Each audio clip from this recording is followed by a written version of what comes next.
मिरज शहरातील प्रभाग क्रमांक 5 मध्ये भारतीय जनता पक्षाच्या प्रचाराला जोरदार वेग आला असून भाजपच्या उमेदवार बिस्मिल्ला उर्फ भाभी शेख या सध्या संपूर्ण प्रभागात चर्चेचा विषय ठरत आहेत। प्रभागातील विविध भागांमध्ये सुरू असलेल्या भाजपच्या प्रचार फेऱ्यांना नागरिकांचा उत्स्फूर्त प्रतिसाद मिळत असून निवडणूक वातावरण चांगलेच तापले आहे। आमदार डॉक्टर सुरेश भाऊ खाडे यांच्या प्रयत्नातून प्रभाग क्रमांक 5 साठी कोट्यावधी रुपयांचा विकास निधी उपलब्ध झाल्याचा दावा भाजपकडून करण्यात येत आहे। या निधीतून रस्ते, पाणीपुरवठा, ड्रेनेज, स्वच्छता यांसारख्या मूलभूत सुविधांमध्ये लक्षणीय सुधारणा झाल्याचे पक्षाचे म्हणणे आहे। दरम्यान प्रभागातील प्रस्थापित नगरसेवकांविरोधात नागरिकांमध्ये नाराजी दिसून येत असून त्याचा लाभ भाजपच्या नवख्या आणि सक्रिय उमेदवारांना होण्याची शक्यता वर्तवली जात आहे। बदलाच्या अपेक्षेने भाजपने स्थानिक कार्यकर्त्यांना संधी दिल्यामुळे मतदारांमध्ये उत्सुकता वाढली आहे।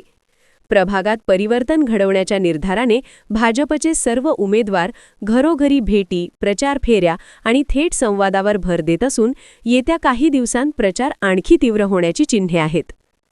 नमस्कार, मी मीनाक्षी गणेश चौगले, वार्ड क्रमांक 5 मध्ये आलिशान कॉलनी या कॉलनीमध्ये फिरत असताना इथे नागरिकांच्या बऱ्याचशा समस्या आहेत। ह्या रस्त्याला लाईट नाही आहेत। लाईट कित्येक महिने गेले तरी बदलत नाही। नागरिक इथले स्वतःच्या स्वखर्चाने बदलत असतात।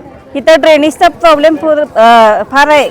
कचरा वेळोवेळी उचलला जात नाही। घंटागाडी वेळोवेळी येत नाही। इथं ह्या नागरिकांची भरपूर समस्या आहेत। आम्ही या भागात प्रचार करत असताना इथल्या नागरिकांचा आम्हाला चांगला प्रतिसाद मिळत आहे।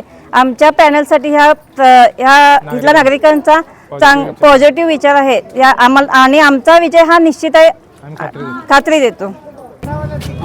नमस्कार, मी हिना मोहसिन हवालदार या आलिशान कॉलनीमध्ये आज उभा राहिलेला आहे। इथले रस्ते, गटारी, कचरा इथं भरपूर दिसण्यात आलेला आहे। आज आम्ही तो उभा राहिलेला आहे, तर आम्हाला अशी अपेक्षा आहे की बिस्मिल्ला भाभी शेख यांना निवडून द्यावे। ते 5 गटामध्ये उभा राहिलेले आहेत आणि त्यांना सगळ्यांचा प्रोत्साहन मिळून दे, ते काहीतरी करून दाखवतील आणि त्यांचा तुमच्या पाठीशी उभे राहतील ते, आणि तुम्ही सगळ्यांनी त्यांना निवडून द्यावे अशी आमची विनंती आहे।